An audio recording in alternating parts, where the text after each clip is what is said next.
Je m'appelle Berry La Recherche de l'Harmonie, je suis compagnon facteur d'orgue des Devoirs Unis. Donc mon métier, c'est facteur d'orgue. Donc un facteur d'orgue, c'est un artisan qui construit, restaure, entretient des orgues. Un orgue, c'est un instrument de musique de la famille des vents qui va être assez complexe puisque un instrument de musique, le plus petit orgue, il va faire à peu près cette dimension-là et ça peut aller jusqu'à des immeubles de plusieurs étages.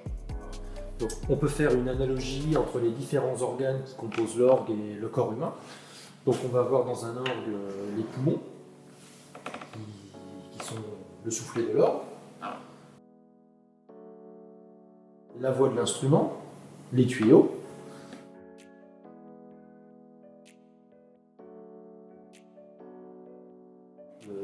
le sommier qui va être notre cerveau, ça va être un petit peu un centre d'aiguillage, on peut aussi dire.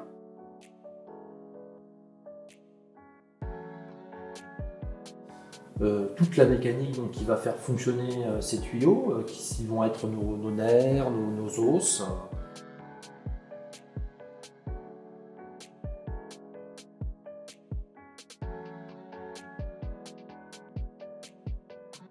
Il y a une charpente à l'intérieur, ça va être notre squelette par exemple, et puis le meuble extérieur qui va être notre peau protectrice.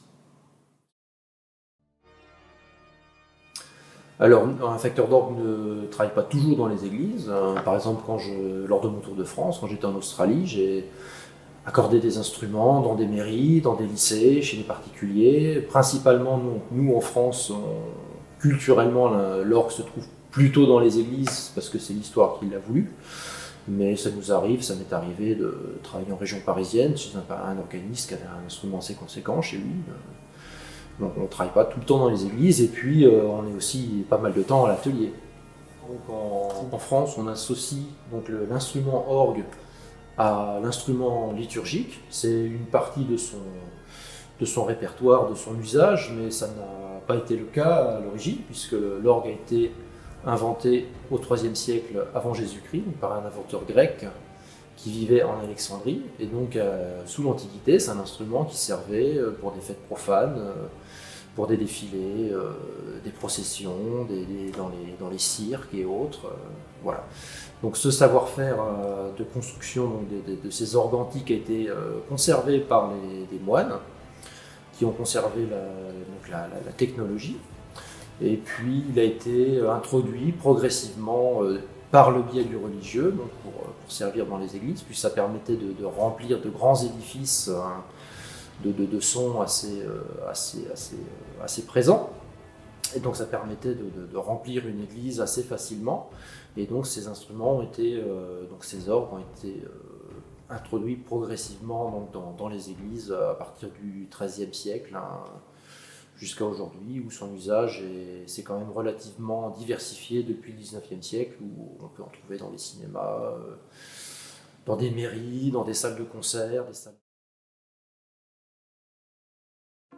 La particularité de l'orgue, en fait, c'est que c'est pas comme un piano ou un violon. Un orgue, il n'est pas déterminé dans sa conception, dans sa finalité. Donc, par exemple, c'est un petit peu moins marqué maintenant, mais suivant le pays, l'époque où il a été fait, en fait, on va faire des instruments bien particuliers qui seront très rapidement reconnaissables simplement par l'oreille, à l'écoute, au niveau visuel, au niveau des techniques. Donc, c'est une richesse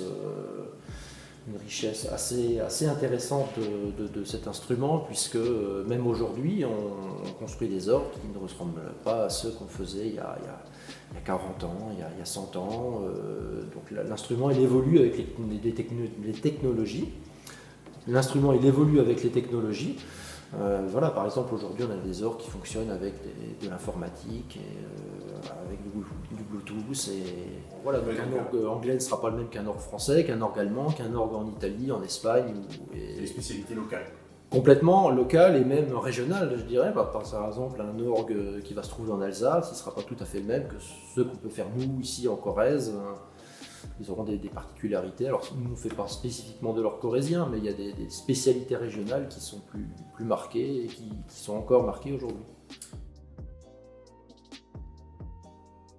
Alors pour être facteur d'orgue, donc on demande au préalable souvent aux personnes qui souhaitent entrer dans le métier d'avoir une petite expérience dans le bois, donc un CAP, menuiserie, ébénisterie, puisque c'est quand même la base de notre métier au niveau technique.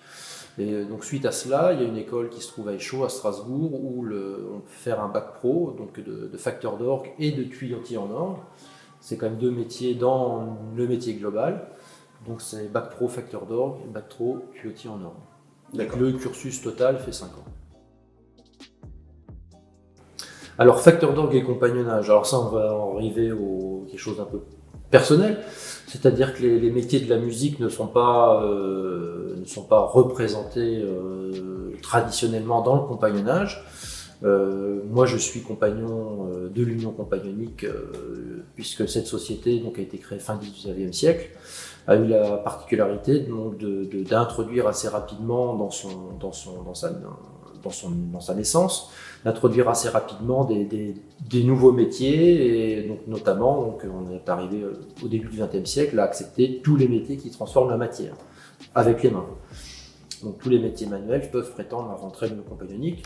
Donc moi je suis, donc avec mon métier de facteur d'orgue, je savais qu'il n'y avait pas de compagnon facteur d'orgue à l'Union compagnonique. C'était un choix personnel, un choix de vie de devenir compagnon. C'est un univers qui m'a attiré, et je dois dire que l'Union compagnonique est bien arrivée dans ma vie pour ça. Ça m'a permis de partir sur le Tour de France, de rencontrer tout un tas de gens. Et le fait que notre mode de fonctionnement ne soit pas corporatiste m'a permis d'évoluer dans mon métier, puisque j'y côtoie des ferronniers, donc j'y côtoie des ferronniers, des ébénistes, des maroquiniers. Comme la facture d'orgue est un métier assez large, puisqu'on y travaille le bois, donc le travail des tuyaux, donc ça travaille d'étoffe. L'étoffe, c'est un alliage d'étain et de plomb pour les tuyaux d'orgue principalement. On y travaille le bois, on y travaille le cuir, un petit peu les métaux, pour certaines pièces mécaniques. Donc c'est un métier qui représente un panel assez large, et donc moi la diversité des métiers de l'Union compagnonique convenait bien à ma progression personnelle, puisque si j'ai besoin d'une lacune dans mon métier bien particulière, je peux aller voir un professionnel qui va m'instruire ce dont quoi j'aurais besoin. En tout cas pour moi, et comme beaucoup de compagnons, le métier qu'on exerce n'est pas simplement un moyen d'occuper ses journées, de gagner de l'argent. Voilà, pour nous c'est quelque chose je pense, d'assez viscéral. On est passionné par la matière, par l'objet qu'on produit, et c'est pas simplement on va se dire tiens je vais faire un bel objet. L'objet va nous façonner, nous aider à grandir, nous aider à nous épanouir. C'est pas une fin en soi, mais c'est un moyen, et voilà. Notre métier, nous, dans le compagnonnage, le métier n'est pas simplement un savoir-faire.